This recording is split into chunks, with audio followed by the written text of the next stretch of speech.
ప్రభునందు ప్రియులైన మీకందరికీ యేసుక్రీస్తు ప్రభువారి నామములో శుభవందనాలు తెలియజేస్తూ ఉన్నాం. దైవ సేవకులు బ్రదర్ భక్త్ సింగ్ గారి పరిచర్యలో నుండి దైవ మర్మములు జనవరి 7. మన సంతోషం పరిపూర్ణమవుటకై మేము ఈ సంగతులను వ్రాయిచున్నాము. యోహాన్ మొదటి పత్రిక 1:4. దేవుని వాక్యం యొక్క గూఢమైన మర్మములు మనకు బయలుపరచబడినప్పుడు మనలను బలపరుచునట్టి సంతోషం మన హృదయములను నింపును. కేవలం బైబిల్ జ్ఞానం నందు మన బలం లేదు.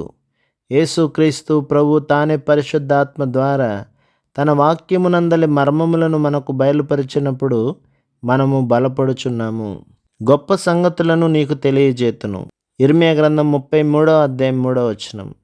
ప్రేమగల మన రక్షకుడు తన జీవవాక్యమును మనకు తెలిపినప్పుడు అదే మన బలము కాగలదు.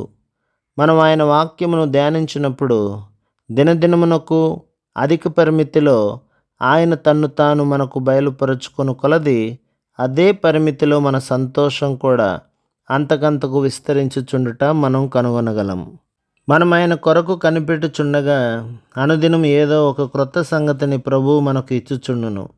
దేవుని వాక్యం మనకు వాస్తవము కొలది అదే మన సంతోషం, మన బలముగానగును. ప్రభు మిమ్మును, మీ కుటుంబములను, మీ సంఘములను దీవించి ఆశీర్వదించునుగాక. ఆమేన్.